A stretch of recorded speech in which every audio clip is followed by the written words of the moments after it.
space. I'm Kim Kral. I am reporting to you, not live, from my closet. Hi, guys. Hi, how are we? How are we doing?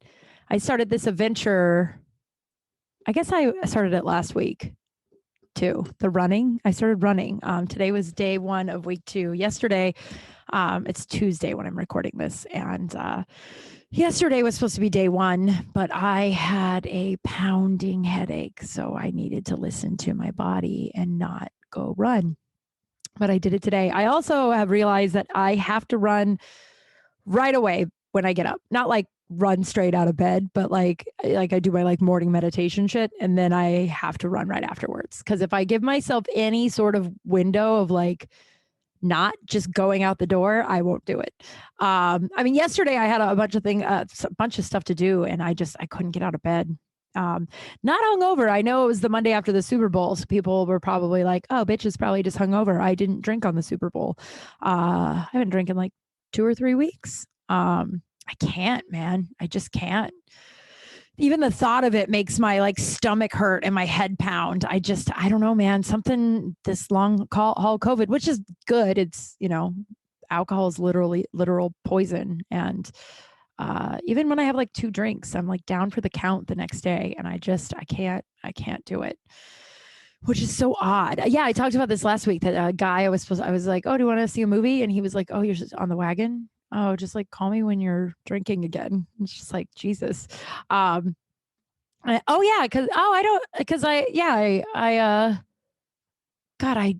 time is not real. I don't know what I've told you when I haven't. Because this was Saturday. Yeah, I have this friend, dear friend, and I'm going to talk about her a lot today because a lot has happened. A lot is going on. But she and I do dinner detective together. You know how the murder mystery dinner? I got to play the killer last Saturday. It was a lot of fun. But she and I, were scheduled the same night to do the dinner detective. And so she was like, "Do you want to get a drink beforehand?" She has that like, I don't know, mid last week. And I was like, yeah. Even though I knew I wasn't going to drink, but I never weird around not drinking around her. Like, so we saw each other Saturday morning and she's like, "See, we still going to meet before the show tonight?" And I was like, yeah. I was like, I'm not drinking though. And she goes, "What? No." And she was kidding, obviously. She's like, "That's fine." And then she goes, "Oh my God, Yard House has that non-alcoholic, I love this like hoppy tonic water from Lagunitas. It's so good." She's like, "They actually have that drink that you love. So we can go there." And it's just like, dude, I just want to be around people like that. You know what I mean? Like she had a drink. We only had like a half hour, but she had a drink and she was cool with me not having a drink. Like there was no weirdness around it. And there's so many people, especially, I mean, I don't know if this is everywhere else in the world, but definitely in Hollywood, there's like a weird, like, "Oh, you're not drinking?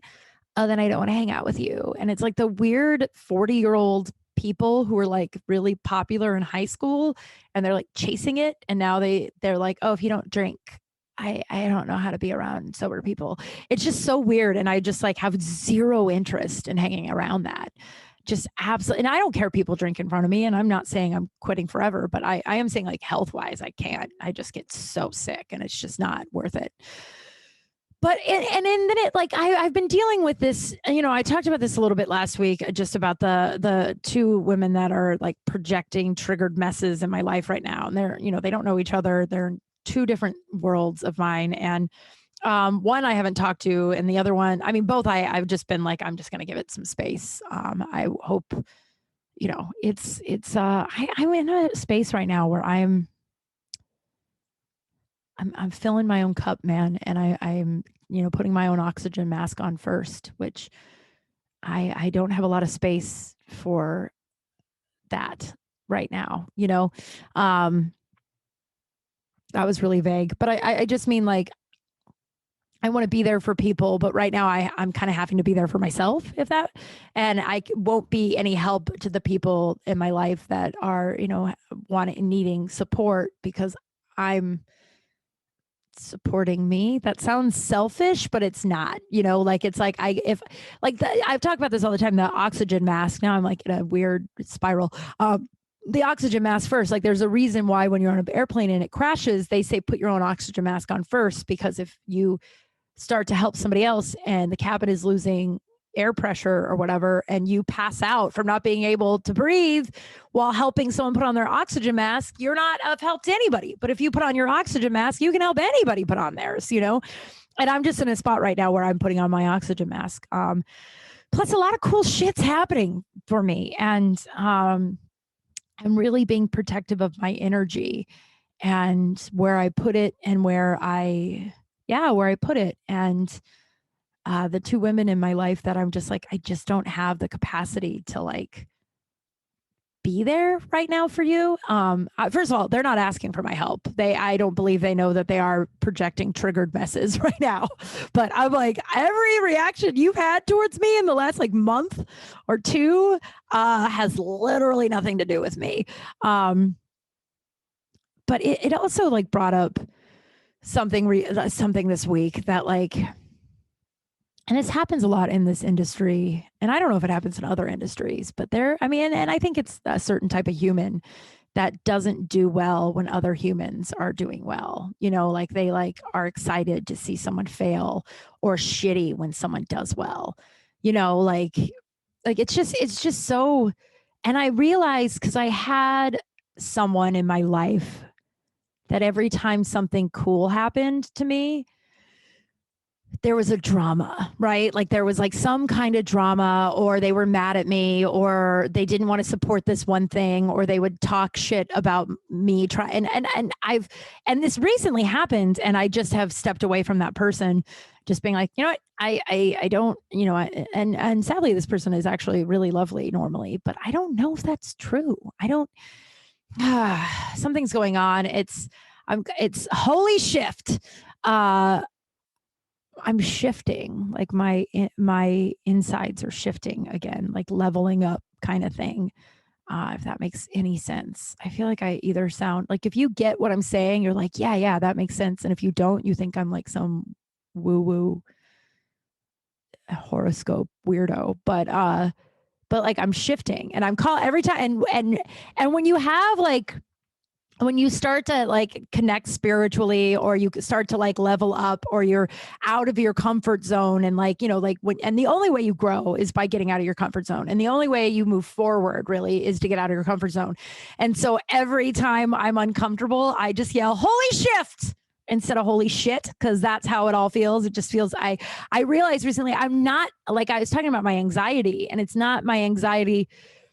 It's not my anxiety. It might be heightened because of my COVID shit, or it could be heightened. No, I haven't drank in a while. So I thought that my like drinking was like making it worse, but really what it is I'm constantly out of my comfort zone lately. And holy shift, it's rough, dude. It's so uncomfortable. I'm so anxious, but like it's fucking paying off in spades. I have a third interview. I can't talk too much about it, but I have a third interview with a remote acting job that pays really well, has benefits, 401k. And it's like, so I don't want to talk about it too much because I don't want to jinx it. But what's interesting is the same friend, the one who was like, oh, that's fine, they have the non-alcoholic beer you like.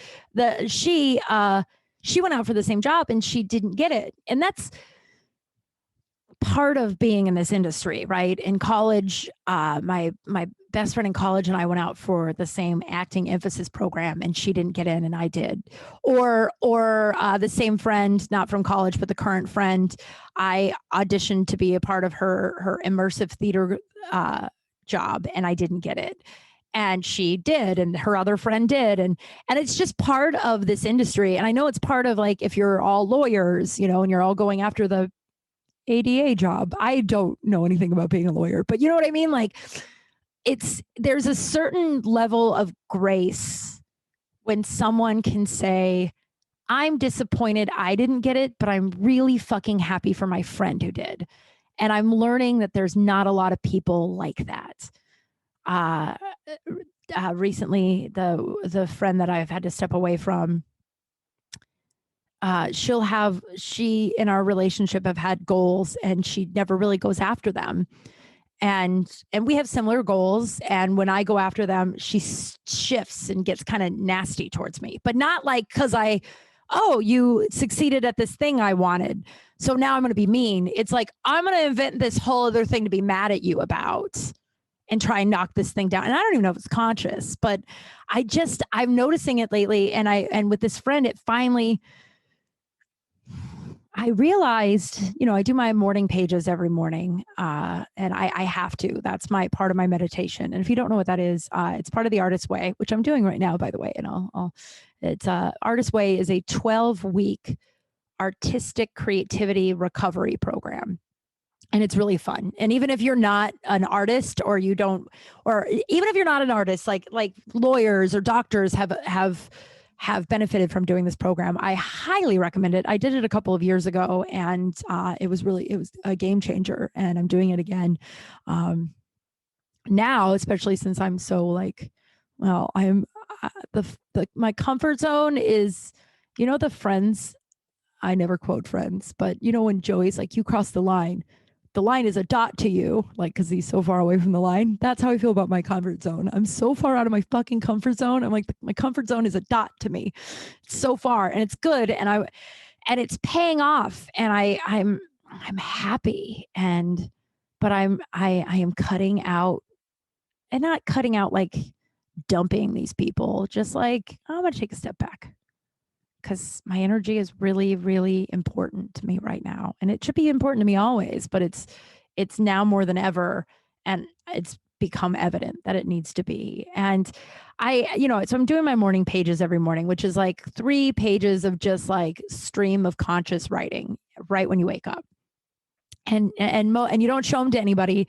It's not supposed to be good writing. I have like a whole trunk full of them, of like a decade of doing it every morning. And I'm terrified when I die. I told my buddy Whitney, I was like, dude, when I die, you got to take that trunk and set it on fire or dump it in the river or something.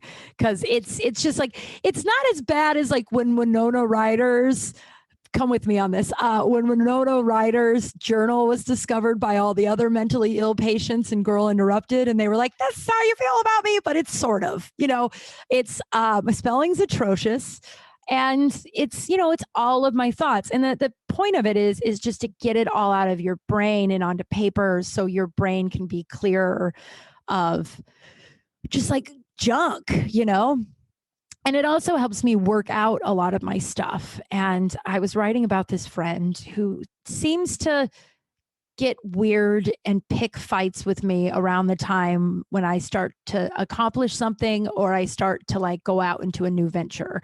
It's been, and I've excused it for years.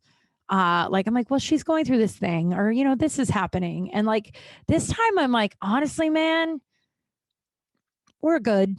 Like, I wish you well. I'm not going to have like a big breakup with you, but like, I am going to step back a little bit, because it's just like, and so as I'm writing about it and I'm working it out, because like, I attracted that, right?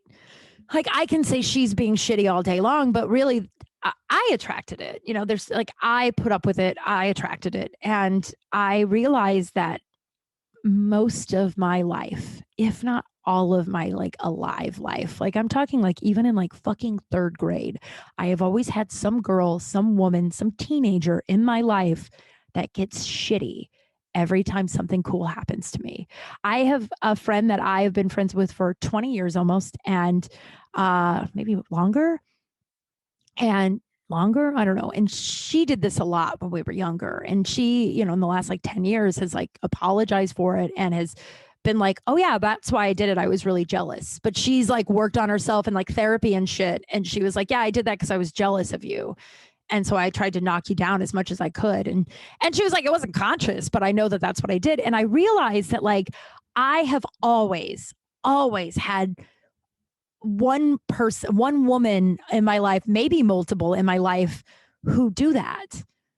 And I dim my light for them. And I have, I've done the like, well, I don't want to like tell them about my accomplishments because they're going after the same thing, and it didn't work out necessarily the same way it did for me. So I'm going to like hide this awesome thing, or I'm not going to be, I'm just going to dim my fucking light so this person feels better about themselves. And I'm done doing that, dude. I'm done. Like, I don't know, it was this big, like, holy shift moment a couple of days ago where I was just like, are you kidding me? This is a their problem. This isn't a me problem. And there are plenty of people who think that, who like, it was on the way to the Super Bowl, right? I didn't go to the Super Bowl, but it was on my way to go watch the Super Bowl. I had this like epiphany. And I get in there and I'm talking to my buddy Whitney and Evan, and I'm telling them this because it's like I look like a bright-eyed child who's just discovered like something massive, like a huge block in my life that I've allowed one person at least at a time to come in and like knock me down a peg when shit starts to go well for me. And this has been my whole life. And look, I get it. I had a rocky childhood, and so it's easier for me to feel shitty than it is for me to feel good. But so I'm telling them this, and I'm like, I'm bright-eyed and I'm really loud. And I'm going on, and Evan goes, yeah, you don't have to tell us all this. We know you're awesome. Like we think you're really rad. And I was like, yeah, those are my people. The people, and obviously Whitney thinks I'm rad. You all know that. Whitney is, a friend of the show. Actually, he's never, if the next Crawling Up episode, he's listening right now. The next Crawling Up episode is going to be with him. That's when I'll return to Crawling Up, when he is ready to record a podcast episode. So Whitney, this is your invitation. I've already asked you in person, but like, so you guys already know that but like, I only have time for that now. Time for like, so when I didn't get the immersive theater job that my friend Katie has or had, I don't think that the museum's around anymore, but I didn't get it, right? And I called her and I was like, I didn't get the job, and she has the job. And I wasn't like, I didn't get the job, and now you should never talk about this job ever because you love it, but I didn't get it and I feel shitty, so you shouldn't be able to talk about it. Like, that is not what friendship is. She talked about it all the time. And I was like, oh my God, I'm so happy for her, right? And she unfortunately closed down, and that's why I never got to go see her. But she did ask me one time, she goes, I feel weird asking you to come visit because you didn't get hired. And I'm like, I would support the fuck out of you anywhere. That is what this business is all about. And I didn't get it because I wasn't big enough, not big enough, like tall wise or star wise, just not kooky. I think the word was, I wasn't kooky enough, which is fine. I'm a lot of things. I wouldn't describe myself as kooky anyway, but like, I was like, no, dude. But you know what her response was when I was like, I didn't get it? She goes, oh, well, first she goes, I'm sorry. She goes, I can't wait to find out why. And I was like, what do you mean? Like, you'll ask the director why they didn't hire me? And she goes, no, I can't wait to find out what comes in its place. Because like, the only reason why you didn't get this is just because there's going to be something way better for you. And like, that's the energy I want in my life, period, full stop. That is it. And I am done with the like, and maybe, I don't know, I feel like I'm having some kind of manic episode. Holy shift. That's the name of the episode today, by the way, obviously. But like, what am I saying? Then I lost my thing because I got all in my head about how fucking, but like that, like, and I'm not, and yeah, there's not going to be any more like, well, she is going through this thing. No, because you know what? I have been through a lot in my life, a lot. And not just like in childhood. I have buried so many people. My mother is a drug addict that I haven't seen in 10 years. And it's one of the biggest heartbreaks of my life. Like I am always going through something like this, right? Because I just have that dysfunctional family, whatever, right? Like but I never once looked at someone who accomplished something I wanted and gone out of my way to make them feel shitty. And so it's not an excuse if you have something going on in your life and you're just taking it out on everyone else. Like I get it. That's a human thing, man. But like I don't have time for that energy because that's you needing to go to therapy. And if you're a person that's doing that, go to fucking therapy, dude, because now I'm on like a soapbox, but it was something that like, and then I started thinking about all of the women that have done, and I say women, and it's only because I think I'm a woman. So that's where that, I don't believe I've ever had a dude do that, but yeah, I have like Mark and Whitney who've been in Ali, like those three dudes are like, they're like my brothers. And I guess I've had a couple of dudes do that. So humans, but mostly women. But I've gone through all the people in my, like each stage of my life, and there's always someone in the shadows or like forefront there to knock me down a peg when I do well. I'm done. And it's so uncomfortable and it's lonely. it's really lonely because I'm realizing recently that a lot of people that I call dear friends may not always have my best interest. Um, Not dear friends, but people I call like friends. Don't necessarily, but you know what's interesting?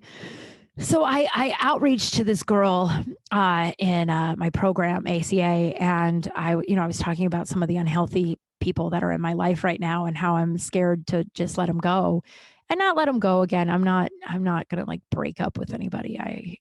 But hold space for them and just keep my distance because you know I'm working towards something, and I have a friend that said this, like, I will help you, not drown, but I will not drown with you. And the people that I am talking about are not people who are asking for help. These people are drowning, and they don't want help not drowning. So I'm like, full speed ahead, see you around. But I was talking to this woman, and I was like, I don't know, it's really hard because I'm letting a lot of relationships go, and I'm letting a lot of relationships sort of fizzle out. Again, no dramatic breakup. I don't know why I keep saying that. I just have a friend that keeps getting broken up by friends, and she's awesome. But they like ask her for like to go get drinks, and then they break up with her. And she's like, this could have been a text, or you could have just not ever talked to me again. Like, what a dramatic, like, we need to talk.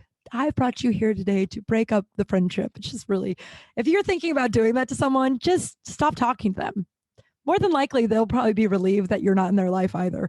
Because if you're asking someone to go get a drink to break up with them, friendship wise, you're probably a goddamn nightmare.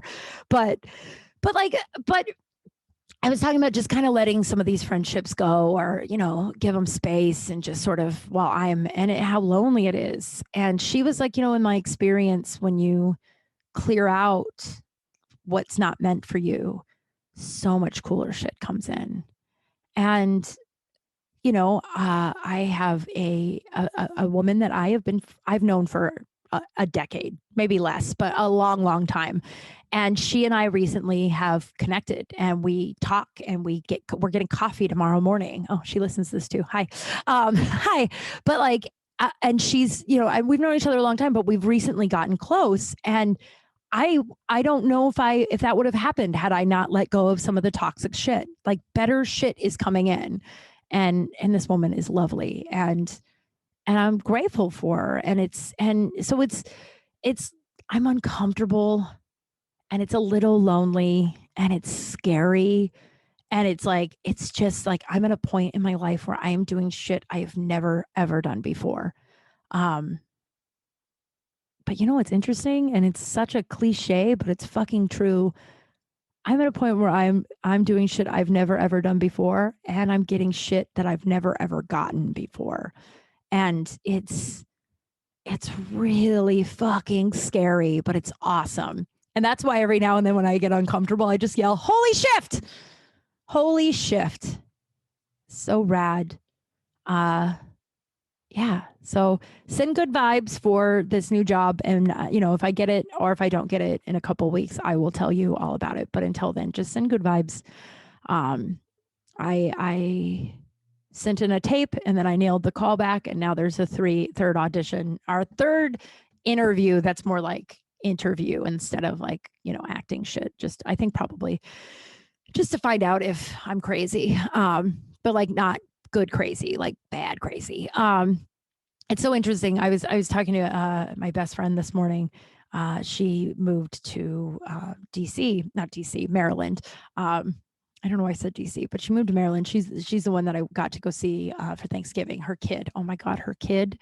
She said, so they have a picture of me, my Christmas card, hung up on their refrigerator, and their kid, who is will be 5 in like 3 months, saw the picture and went, "Huh, Kim, I really miss her." And then he's like, "She can come stay with me and sleep in my room if she comes and visits again. I love this goddamn kid." But I finally got to talk to my Katie this morning. We haven't been able to connect, right? We're 3-hour time difference.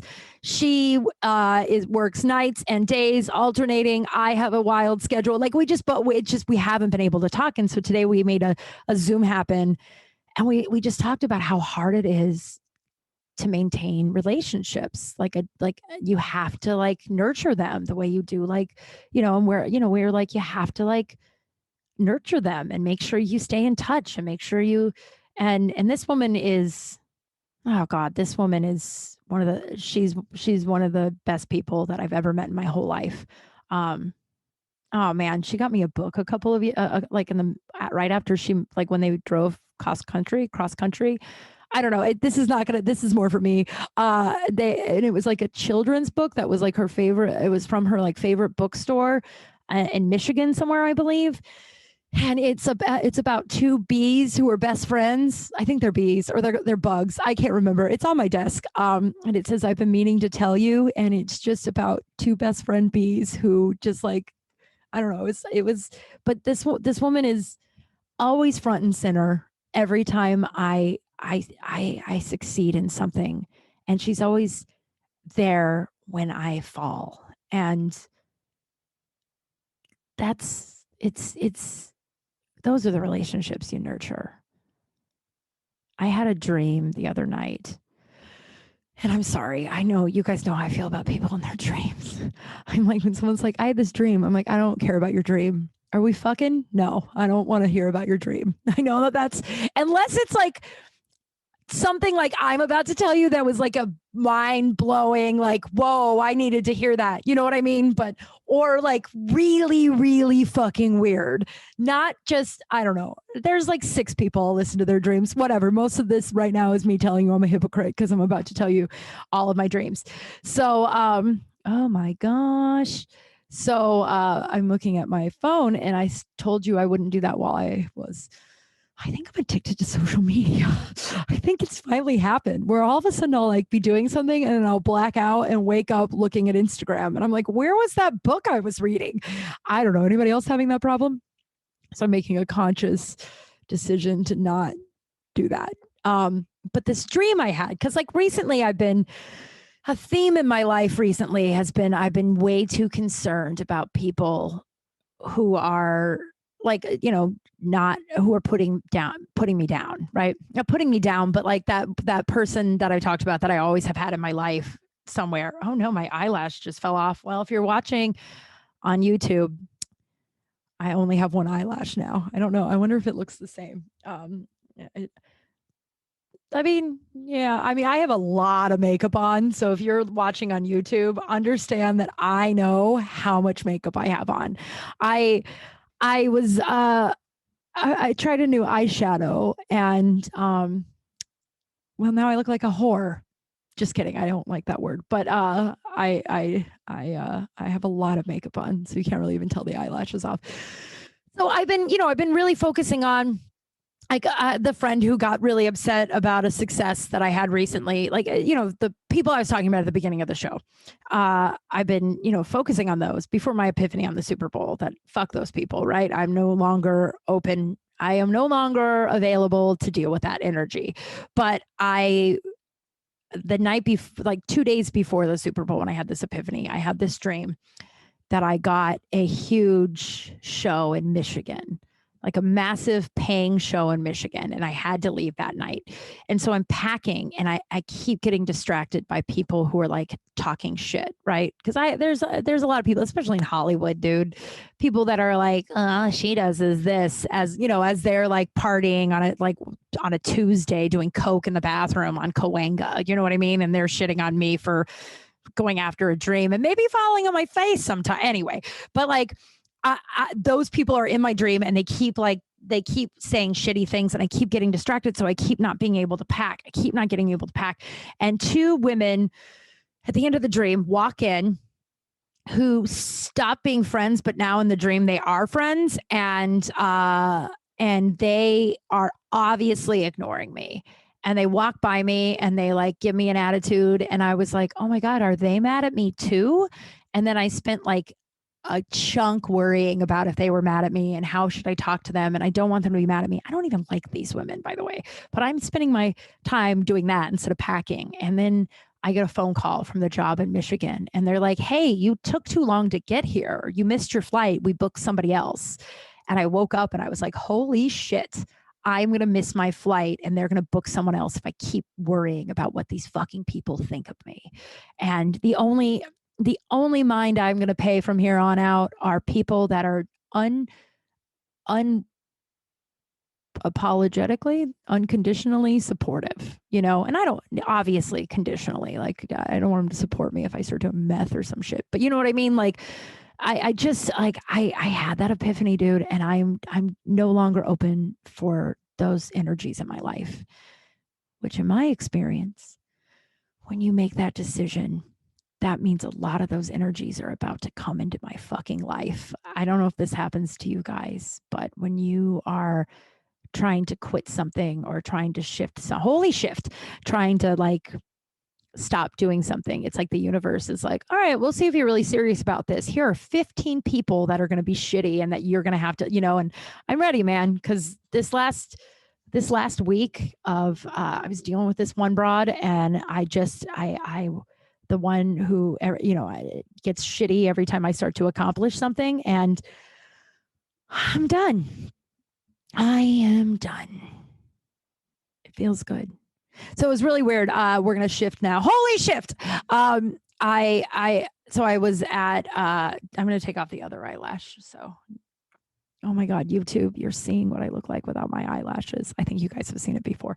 I think one time I did a show with zero makeup on except for really dark lipstick and a hat. And I watch that one sometimes, not like in its entirety, but I'll watch it and I'm like, Jesus. But it was like 6 a.m. It was the day of the inauguration. Anyway,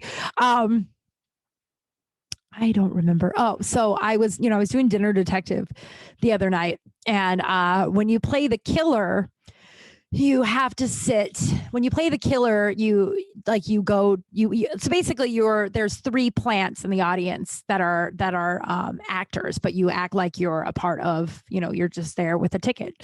And when you play the killer, you go by yourself. And you have a little bit of a harder job because you have to convince a room full of people that you're not sketchy and you're not an actor, that you're actually just there watching the show, but alone on a Saturday night. Also, you have to, and while doing that, you have to also make sure everyone in the room knows who you are. Now, there's like points in the script that it's like, it helps that like I get pointed out. They throw me under the bus a few times, but like, so you have to like come up with a really good lie. And then the other 2 who I play in a couple of weeks, and the guy I'm sitting with is just somebody I want to blow my head off with, or blow my head off he's just, but maybe it's a month from now, so it'll be fine. But the other one is the singing one. I get to sing again. So it means I'm going to have nervous poo for like 5 days before the next Dinner Detective. But, and so your job, and so I played the killer this last Saturday, and so my story is, because it's in a hotel. My story is I work at the hotel and I'm brand new. I just got a job at the hotel, and I have to go see all the events they put on, like all the little things they put on just for my job or whatever. And the reason why I'm here alone tonight is they offered me a plus, like this is me telling the guests, I'm like, oh, they offered me a +1, but I was like, no, that's fine. I'll probably just sit in the back and just watch. Little did I know there is no back. And here I am sitting at a table with 12 strangers. And the first time I did it, it worked smashingly. Like everyone, it just was believable. This one, half the room got it. The other half did. A few people guessed it. A few people didn't. I made friends with this woman who was like, yeah, I knew that you were the killer, because she's like, you were too cute and too all over the place. One person at my table sat down and she's like, oh, she's obviously the actress. And I was like, oh, what actress? I was like, and they were like, yeah, there's plants at the tables. And I was like, oh, I didn't know that. They're like, well, you're obviously her. And I was like, this is just me tooting my own horn, because they were like, well, because you're way too pretty to just be a random person coming in here. And I was like, thanks, mom, man. Whoops. She was an older lady. And I did wonder what it would be like to have a mom who said that to you. I think the only time my mother called me pretty growing up or in my life was immediately followed by, well, because you look just like me and I'm really pretty. So it was always like about her. But so this woman told me I was really pretty, and I did not call her mom, but it would have been funny if I did. And then I'm sitting at the table, and every time I play the killer, I'm always at a table with like grandparents, and I love grandparents. The first time it happened, the woman I like bonded with next to me, she looked like, after the show, she looked so betrayed because her name was Lucille, and the killer's name is Lucy, and my mom's middle name is Lucille. So I was like, oh my God, that's my mom's middle name, and that's what Lucy is short for. I don't know why I said that. I mean, but it is my mom's middle name. And then we bonded over Lucille, and she looked so betrayed after the show. And I was like, just so you know, my mom's middle name really is Lucille. And and everything else I told you is true, except for, working at the hotel. I was like, I'm a comedian. I don't know. She was not interested after that. It was like, you lied for an hour and a half. I lied for like 3 hours. But so we're sitting at the table, and it's with a bunch of grandparents. And this guy, he's got this crazy awesome mustache, right? And he's quiet most of the show. Like I'm talking to everybody, and I'm pretty good at that, playing the killer, because I'm pretty good with people, right? I'm able to kind of talk to anybody. And so I'm talking to everybody at the table. Everything's fun. I'm making friends, blah, blah, blah. And then this guy with the mustache, like, I'm going to say like the second break, like there's like 3 breaks. So the break after we ate, he goes, you know what's crazy? Let me ask you, do you guys think about this I think about this all the time. And I didn't know, I didn't think other humans did too. And then I was like, this guy, he gets it. But he was like, isn't it crazy that we have spent all this time tonight?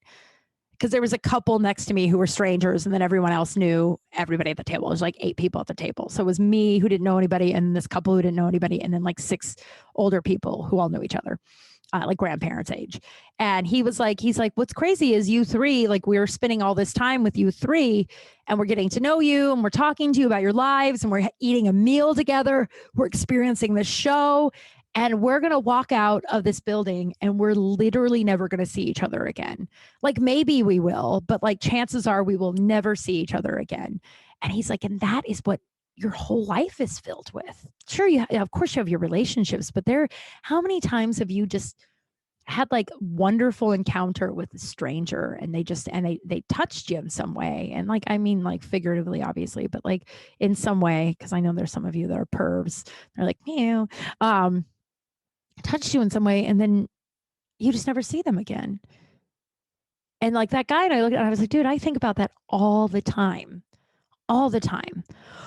Or when I lived in Westwood, when I first moved here, there's a Ralph's in Westwood. It's right by UCLA. It's like a little village off of like Los Angeles, but it's in Los Angeles, but it's like campus of UCLA. I lived there, and the parking attendant at the Ralph's was this older guy.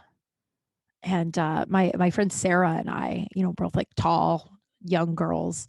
And we would, we'd go there a lot. So we always said hi, and he always knew us, and we always knew him. I don't think he knew our names. We didn't know his name, but for like 2.5 years, probably 3 times a week, we saw him and said, hi, how are you? Oh, good. Oh, you look great. Oh, good to see you, whatever. And I'll never see him again. And what's even crazier is it was like, we were like, I see that guy more than I see anybody in my family. Like, I've seen that guy more in the last 18 years than I've seen all of my family. Isn't that wild? It's just something wild to think about. That guy also told Sarah and I that that he always loved seeing us because we were the 2 that were always so nice to him, and not everyone's nice to him. And it was like, and I was a little less angry back then. But I was like, man, how hard is it to just show a little kindness to strangers? Just show some fucking kindness, man. It's such a rough time. Oh my God, it's such a rough time.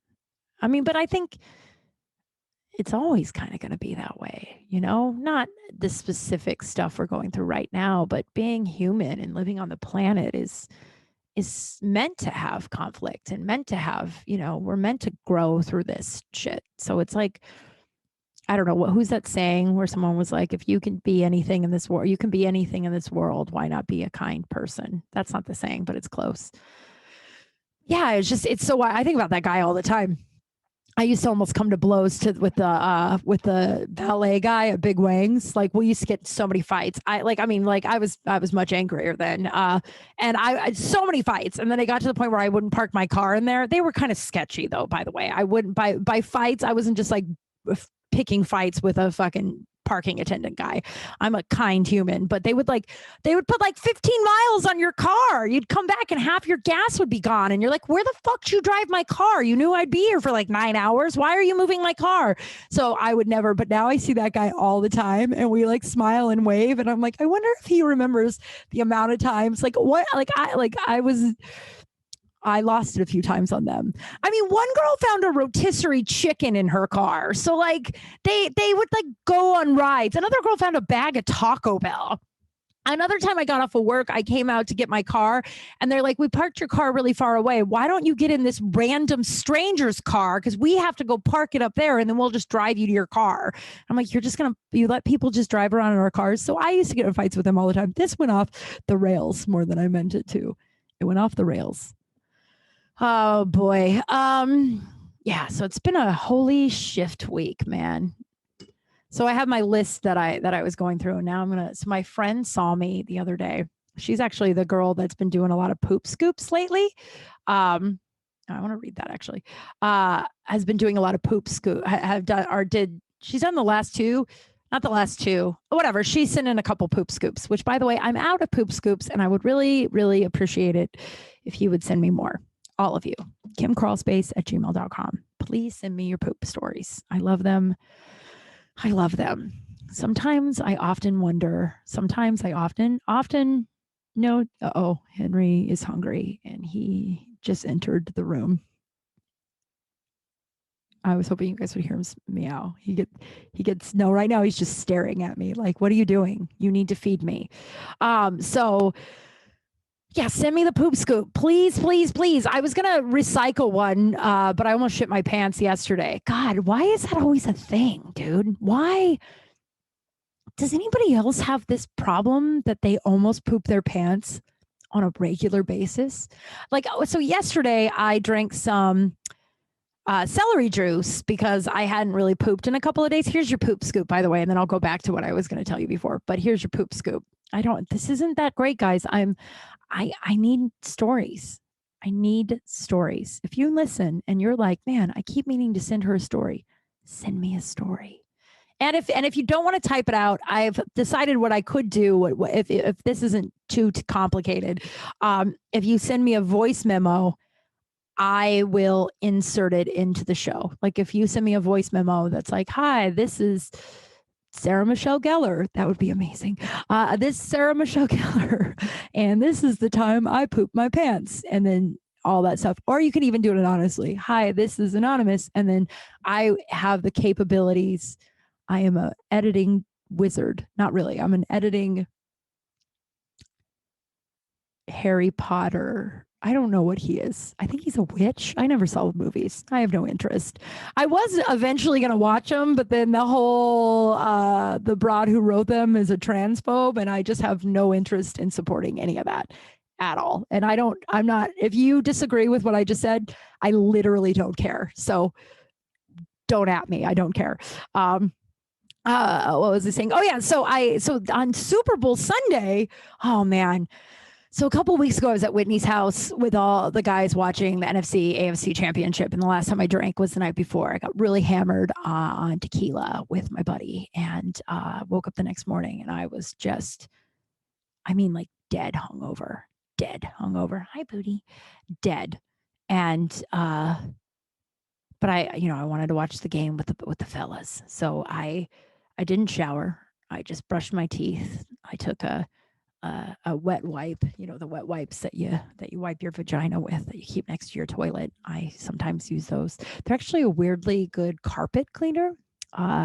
Every time I've accidentally spilled coffee, every time I do it a lot, I spill coffee on, I used to date this guy who was like, do you just like drink coffee all over your surfaces and just like drool it? And then we were making my bed one day and there was this big coffee stain in the middle of my mattress. And I don't remember where that came from, but he was like, Jesus Christ. But so I spilled a lot of coffee on my carpet and those wet wipes really, really clean up very quickly. So anyway, I took those wet wipes. I wiped up my armpits, wiped up my vagina, and then I put on some eyelashes and I headed over to Whitney's. And we got some Taco Bell too. I was an asshole who showed up at a party, and he was like, "I got everything. You don't need to bring anything." And I was like, "Well, I stopped at Taco Bell because I think I'm gonna die. I'm so hungover, and so I'm gonna just eat Taco Bell." I couldn't eat the Taco Bell. I had like one taco, and then I sat, and then I had one beer, and I was just like, "Oh, I'm so sick." And like I said, that's why I'm not able to drink. I just and I know you guys are like, "Well, you got shit housed on tequila. That's probably why." And I'm like, "Nope." A couple of weeks ago, I had like 2 glasses of wine and I was sick for 2 days. I just am not able to handle it. And I also don't really, it's not a problem for me to stop doing it. Like I hung out all day Super Bowl with everybody drinking beer. I went to, it's just not really a problem for me not doing it. And I just feel eons better when I don't. So here we are. But so I'm like, so we're sitting there, we're watching the games, and then the last game ends and we're all talking, having a nice time. And all of a sudden I was like, it's a room full of dudes. They're all comedians though, so it doesn't count. But I was like, I gotta poop and puke. I gotta shit and puke right now. And I was like, there's no way. I have to tell them. I mean, I don't have to, but I'm gonna be in there a long time. And I don't know about you guys, but when I go poop somewhere and there's a big crowd and I know it's going to be a long time, not a big crowd, but like if it's like a living room situation, I'd rather them know I know that they know I pooped. You know what I mean? I'm going to go poop and I know that you know. So just know that I know that you know. So don't, you know what I mean? So I was like, I think I have to poop and throw up. And just the walk of shame coming out of that bathroom. Not only that, so Winnie has a low flowing toilet. Low something toilet. I don't know. Theoretically it's supposed to save water, but I guess it just plugs a lot. But he like wrote a sign on how to fix it. It made no sense. And everyone in there, even he admits it made no sense. He has a new sign. It makes sense. But I didn't understand what it meant. So I puked, I pooped, and then I flushed and it plugged. And I was like, oh my God. So I had to walk out and be like, not only do you guys all know that I just shit and puked, but I plugged the toilet too. That was the last time I drank, right? Because I was just like, oh, getting this sick is just not worth it at all. And so Super Bowl, we ate a bunch of just like shit, right? Like good shit, but shit. And I hadn't pooped in a little bit. So I woke up yesterday and I drank, like 16 ounces of freshly juiced celery juice. A lot of the poop scoops start with me drinking celery juice. You'd think I'd stop. I will never. And by the way, if you have a constipation issue, drinking celery juice right when you wake up on an empty stomach will clean you the fuck out. Sometimes it's right away. When I first started doing it, it would be right away. And then it'd be like an hour and a half and I'd be all done. And then I'd get to spend the rest of the day being cool. Right. But other times, like yesterday, it was like a little bit of poop right afterwards. And I was like, well, fuck, I guess I'm just not going to poop today. That sucks. And then I was like sitting in my bed. I had a headache. So I was just like trying to do, whatever. And I was sitting there and I was like, oh man, I really got to fart. I'm real gassy. And then it was one of those things where it was just out of nowhere. How is it possible for one human being almost to poop their pants this many times in their own home? Fucking how? I mean, like I had to run to the toilet and all I'm thinking is, please don't poop my pants. But God, if you pooped your pants, you wouldn't have to worry about doing a poop scoop for Crawl Space this week because you would just talk about how you pooped your pants again. That's poop scoop. If you have a story and you'd like to just talk it out, you can do that. Or you can type it out, but send it to me at kimcrawlspace@gmail.com. Honestly, I'm not even picky anymore. No, I'm picky. Send it to kimcrawlspace@gmail.com. Some people will send it in the DMs and I'm like, no, because then I forget about it. So just send it to kimcrawlspace@gmail.com. Any form you want to do it, I'll make it work. So one of the girls, my friend who sent in a couple of poop scoops recently, she saw me on How I Met Your Mother. I did a lot of extra work on How I Met Your Mother, and I was a cute little blonde 22-year-old. So for all the bar scenes, they put me like front row center all the time. So I I was always, so if you go back and watch How I Met Your Mother, I'm in the background a lot. You'll see like a 20 and her boyfriend, this is so nice. This is so nice. Her boyfriend was like, there is no way that girl, because they have a picture of me on their fridge too. I guess a lot of people have my Christmas card on their fridge, which is so nice because it means that Henry is everywhere too. There's no way that girl on the fridge is the same girl. Like they look alike, but this show was 10 years ago and the girl on the fridge is our age and they're like 30 or some shit. I don't know. They're like in their late 20s. I think she turns 30 this year. And I was like, tell your boyfriend I love him. The fact that I know I look young. It's just really nice to hear. It's nice to hear a strange, like a young stranger say it. It's nice. It feels good. But what's funny about the How I Met Your Mother, so this is the end story that I'll wrap up with this. So years ago, my best friend Sarah was with this guy who's trash. But they were together a really long time, and I don't care. His name's Brandon. That's not a libel. It's all true. He's trash. Or slander. I don't fucking know. But so he used to run a restaurant in Beverly Hills, and we call him Restaurant Brandon because he'd get like super pretentious where he'd like swirl the wine and talk about like it's like stems. I don't fucking know, but this has like an oak note to it with a spicy after. Like it was just like he's such a douche. We were also like 23, and so but he would always talk about all these celebrities he met on fucking working at this like Beverly Hills like restaurant. It was always like, just all the celebrities met and how close he was. And he'd start talking about them like they were like friends and shit. But one that he like really, really talked about, I just got out of breath. And he really, really talked about was Jason Segel. And he claims that and he was like, oh, when Sarah Marshall came out, he's like, oh yeah, he wrote that whole movie at Dominic's. Oh, I don't even think that place is around anymore. It's not actually, but he's like, he wrote the whole thing there. And he would talk so much about how Jason Segel and him were like buddies, that they were like best friends. But he did that about so many celebrities that Sarah and I were always like, yeah, right. Like you're just the bar manager of the fucking bar he goes to, dude. Like you're not friends with Jason Segel. So one night Sarah and I go in to go visit him at work for dinner. It's like this swanky spot in Beverly Hills, right? And we go visit him at work. And I think we had our kid. Yeah, we had our kid with us. He was like a baby at the time. Now he's like 15 or some shit. But like so we're eating or we're like hanging out. We're having drinks and we're waiting for our food. And Brandon walks over with fucking Jason Segel. And he's like, ladies, I want you to meet my friend Jason.